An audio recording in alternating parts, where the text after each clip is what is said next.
Assalamualaikum warahmatullahi wabarakatuh. Masih bersama kami Sukamto Sastro Limojo Channel dalam bingkai motivasi dan informasi. Hari ini ada di kawasan di wilayah Gebang, Masaran.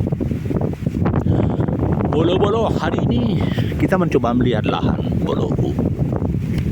Orang hidup itu kan sebenarnya menjalankan qadarnya Allah. Langit yang mendung, hitam kelam, sebentar lagi akan turun hujan.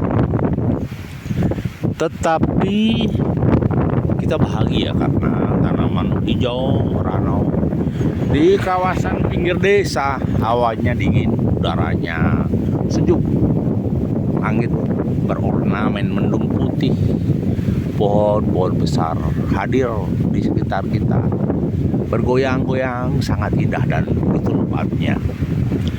Kehidupan ini akan terus berubah dan berjalan sesuai dengan fitrah Allah.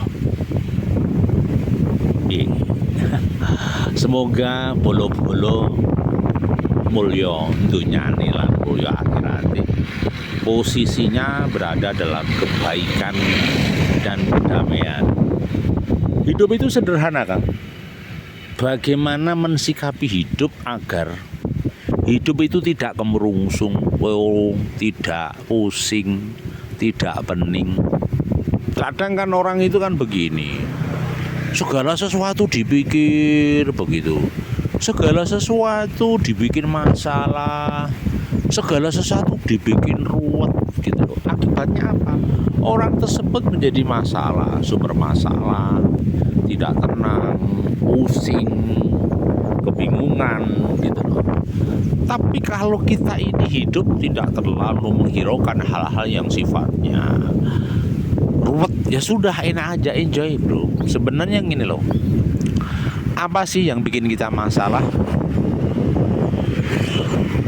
Yang bikin masalah itu manakala kita tidak bisa mengerjakan pekerjaan, tidak bisa mengurai masalah dengan cara menyelesaikannya. Setiap masalah pasti ada akhir penyelesaian, tinggal bagaimana teknisnya penyelesaian tersebut. Tetapi kata kuncinya dikomunikasikan saja. Jadi kalau ada masalah itu diselesaikan, bukan disimpan, bukan didiamkan. Mendiamkan masalah hanya bom waktu yang bikin pusing, menambah pening, bikin migrain. Jadi kata kuncinya, nek enek rembuk ya dirembuk, nek enek masalah ya diselesaikan. Kalau memang tidak bisa menyelesaikan masalah, ya minta tolong pada temannya dan kawannya. Gitu ya. Di kawasan pertanian ini, saya pikir petani banyak masalah. Dari bagaimana perawatan tanamnya yang masih kecil, bagaimana menghadapi hujan terus, bagaimana pemupukan yang kuota pupuknya berkurang, bagaimana ketika krisis SDM cari tenaga susah, ketika panen cari teleser susah. Hidup ini kumpulan masalah kalau dianggap masalah. Tapi kalau hidup ini sebenarnya adalah dari tahapan demi tahapan yang akan diurai, yang akan diselesaikan. Tidak ada masalah. Yang bikin masalah itu pikiran kita, angan kita. Kalau angan dan pikiran kita tidak mengatakan tidak ada masalah, ya tidak masalah. Itu yang pertama. Kedua, bagaimana dengan situasi di desa? Makan seadanya, lauk seadanya, tetapi kita bahagia. Nah, kadang-kala begini, kita hidup di desa tapi polanya kota. Uripe ning desa, ning gayane kaya kutha. Lah kuwi dadi masalah. Kalau bisa, hidupnya itu di desa, polanya ya di desa, bukan pola kota. Kadang orang salah gaya, kadang orang salah pola. Itu yang bikin masalah. Kalau orang terlalu banyak gaya, ya mati gaya. Kalau orang itu terlalu banyak action, terlalu banyak gaya, retorika, ya akan menjadi masalah baru. Gitu loh, Kang. Jadi logikanya jangan terlalu banyak gaya yang akhirnya bikin kecewa.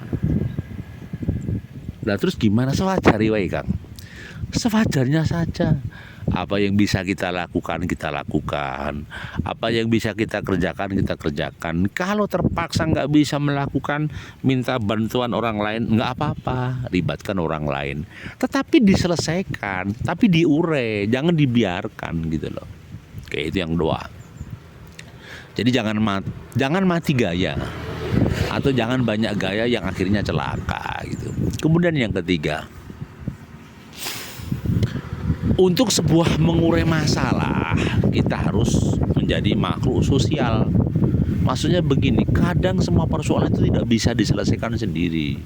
Kadang melibatkan anak, kadang melibatkan istri, kadang melibatkan orang lain.